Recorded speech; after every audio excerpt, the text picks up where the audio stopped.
Hi, today we're making yeast bread rolls in anticipation of Thanksgiving. I want to show you a couple of things that I have ready to get these yeast bread rolls on the go.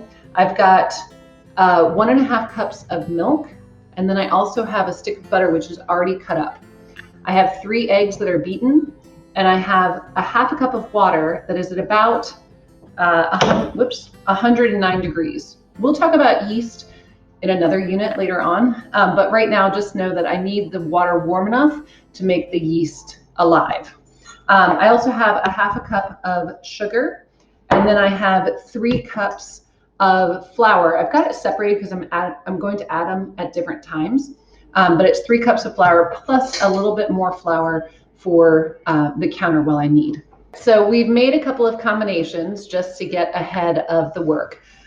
Notice that the water, I've added yeast to it, and it now, after waiting for about 5 to 10 minutes, it's got a really thick layer of foam. That tells me that the yeast is alive. Basically what I did was I created a hot tub for the yeast to have a good time in. So the yeast are alive. I put a little bit of sugar in as well. The yeast eat up the sugar and then they burp and create carbon dioxide. And that's what's going to give lift to our yeast bread rolls. In this pot, I put in the rest of the sugar plus the stick of butter and milk, and I let it come to the simmer and just melt the butter. And then I let it cool for a little bit. Adding milk and butter to a yeast bread will make it really rich, and it will make it very flavorful. And so if I'm being indulgent at Thanksgiving, that's what I'm looking for. So now we're going to start to mix some stuff together. I've got the 3 eggs, which I've beaten. I'm going to add that into the mixing bowl. And then I'm going to add in the milk, butter, and sugar.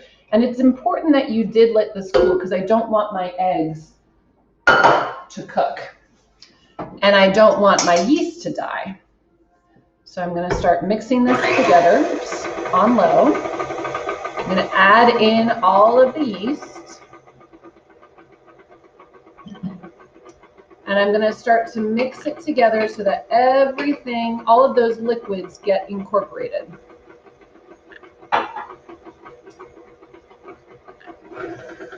I noticed I had the dough hook on. That's because I'm going to let this knead on the mixer for a couple of minutes before I knead it by hand. Now I'm going to add in 1/2 of the flour. And this also has a pinch of salt in it.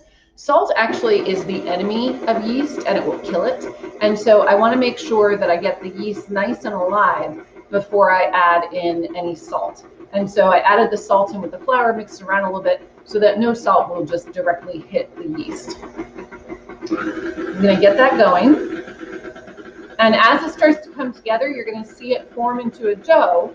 And then I've got the remaining 3 cups of flour, and I'm going to add that a little bit at a time and let it form into a ball.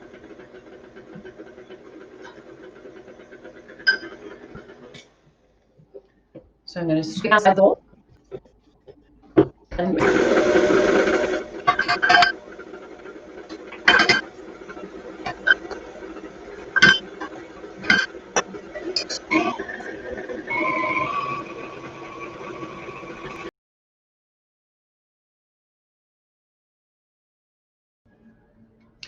All right, so I've got the dough out from my mixer, and on the countertop, it's nice and soft, but it's not overly sticky because we let it knead for about 5 to 7 minutes. I also have a countertop that's floured, and I have a little bit of extra flour too, just to make sure it doesn't stick to my hands and it doesn't stick too much to the counter.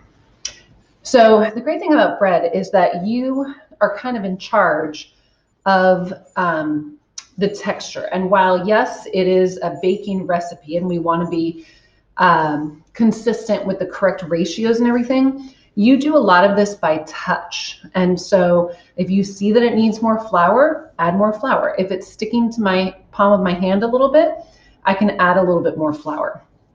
I also want to note that the amount of sugar that I had in this recipe is 1/2 cup, which is a lot for bread. Normal, like French bread, doesn't quite have that much sugar in it. And so this is going to be a it's going to be a sweet bread that's going to have quite a bit of rise, hopefully, because of that sugar that is the food for the yeast. So we created kind of a hot tub for the yeast to grow in and enjoy. And then when we were mixing in, putting on the mixer, we added in all of those rich ingredients, the eggs, the butter, the sugar, and then the flour. And that is what's going to make it extra tasty. So now we are kneading it so that we can develop the gluten and it will have some strength to it. We don't want it to have strength like a crusty bread because these are rolls, but we do want it to be able to have some texture to it. So the way that I know that it's done is A, it's not as sticky, and B, I'm going to do a proof test. So a couple of things. The reason that we always fold, push away from us, and turn, fold, push, turn, fold, push, turn, fold, push, turn, fold, push, turn, is one, to develop the gluten evenly, and two, so that we create kind of a back of the dough. So all of the folded bits are all on the same side and the front of the dough is nice and smooth. So as I fold this together, I am creating kind of a pouch on the back and a nice smooth front so that when I turn it over, it is beautiful, smooth, like a baby's bottom. And then I can do the proof test to make sure that it's done kneading. So I'm going to take 2 fingers, push it into the middle, it should spring right back up. And that is a sign that it is done kneading and it needs some time to rise. So I'm going to take my beautiful dough, I'm going to put it into a greased bowl, cover it with a little bit of cling film and set it aside for 60 to 70 minutes until it doubles in size. And then you are ready to form it into your rolls. Okay, so we have our dough and you can see it is risen and double in size. It's been in a warm area for about 60 to 70 minutes. Not warm, hot, but just room temperature. The longer you let it sit, the more it's going to grow. But then you could also let it proof in the refrigerator overnight. It will just go at a slower rate. So I'm actually not going to use this entire dough. I'm actually going to kind of split it in half. And so in order to do that,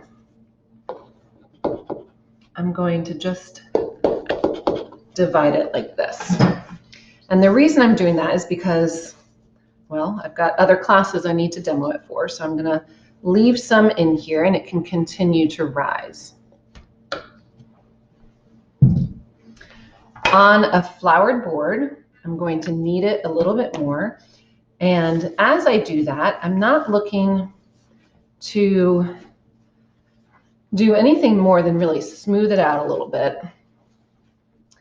That was just the proofing process that we did. We actually proofed this dough 3 times. We're proofing and basically meaning we're showing that the yeast is alive and well. First time we did that was when we allowed the yeast and the sugar and water to kind of sit around and get foamy. That was the first proof. The second proof was when we put it into the bowl. And now we're going to proof it one more time and we're going to proof it after it's been shaped. So one batch of dough makes 12 rolls, or sorry, it makes 24 rolls. So I know that half of it is going to make 12. So what I'm going to do is I'm going to divide it in half. And then I'm going to divide each of these in half. And then I'm going to divide each of these in half. So I've got 4. And now I'm going to cut these into rough thirds. If I really wanted to, I could take it a scale and kind of scale these out and say, all right, this one is 62 grams, this one is 64, this one is 66. All right, so this one is a smidge more. I'll add it to that 61. And now, hey, they're all about 64 grams. Same thing here. I could just divide them out and make sure that they were equal. Oh my goodness, that one is 72. So that's up to you, how you want to divide them out. if you want to just guesstimate, or if you want to divide it by weight. And then what I'm going to do is I'm going to loosely cover these so they don't dry out too much.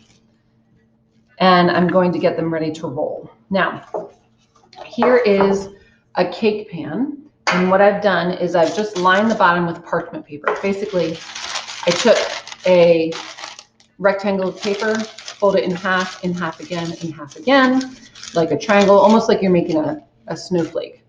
I put it in the middle, and then I would cut this, and when I open it up, it makes a circle. Easy peasy.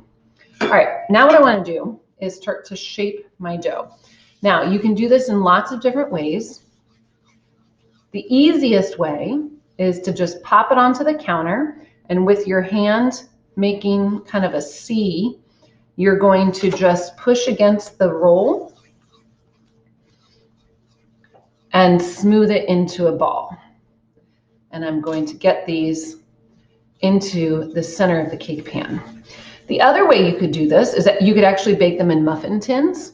And if you do it in muffin tins, you can actually kind of get lots of different kinds of shapes. You could do a classic Parker House roll, which is where you kind of roll it out, push it down, and then kind of karate chop it and fold it in half. And that is one way to do it. You can get yourself another small roll, and this makes like a little clover leaf. And take each of these three. You get really good, you can do 2 at a time. But take these 3 rolls, put them together, and that makes kind of a clover leaf. There are all sorts of different options that you can do. You decide what you would like. You could stretch it out